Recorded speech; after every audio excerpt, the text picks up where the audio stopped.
સિટીમાં બબાલ કરનારા સામે પોલીસ દ્વારા કાર્યવાહી કરવામાં આવશે। હોબાળો કરનારા 2 આરોપીની પોલીસે ધરપકડ કરી છે। આરોપી હિતેશ મેવાડા અને ભરત પટેલની ક્રાઇમ બ્રાન્ચે ધરપકડ કરી છે। બંને આરોપીની ક્રાઇમ બ્રાન્ચે પૂછપરછ હાથ ધરી છે। અન્ય સંડોવાયેલા આરોપીઓની પણ અલગ અલગ ટીમો તપાસ કરી રહી છે।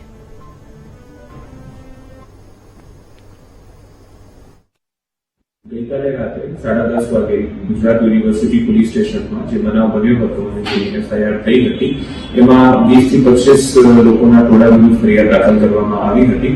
એ આરોપીઓને પકડવા માટે જુદી જુદી 9 ટીમોની રચના કરવામાં આવી હતી। 5 ટીમો ઝોન ડીસીપી હેઠળ અને 4 ટીમો ક્રાઇમ બ્રાન્ચની કામમાં લાગી હતી। એ આરોપીઓમાંથી 2 આરોપીઓની પોલીસ દ્વારા ધરપકડ કરવામાં આવેલ છે, હિતેશભાઈ મેવાડા અને ભરતભાઈ પટેલ।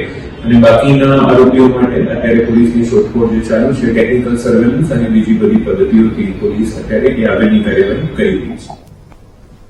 વધુ માહિતી સાથે અમારા સંવાદદાતા અનિતા જોડાઈ ગયા છે। અનિતા, જણાવશો કે ગુજરાત યુનિવર્સિટીમાં જે ઘટના બની હતી તેને લઈને પોલીસ દ્વારા કાર્યવાહી કરાઈ છે?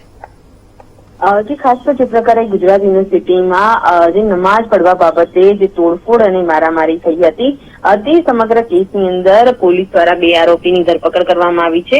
હિતેશ મેવાડા અને ભરત પટેલ નામના બંને આરોપીની ક્રાઇમ બ્રાન્ચે ઝડપી લીધા છે।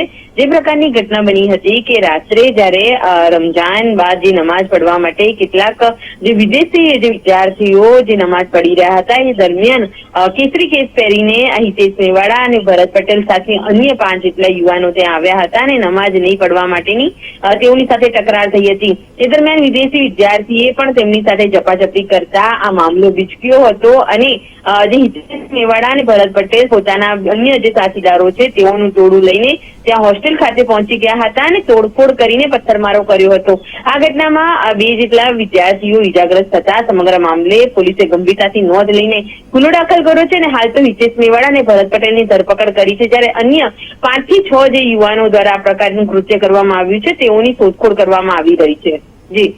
જી અનિતા, આભાર।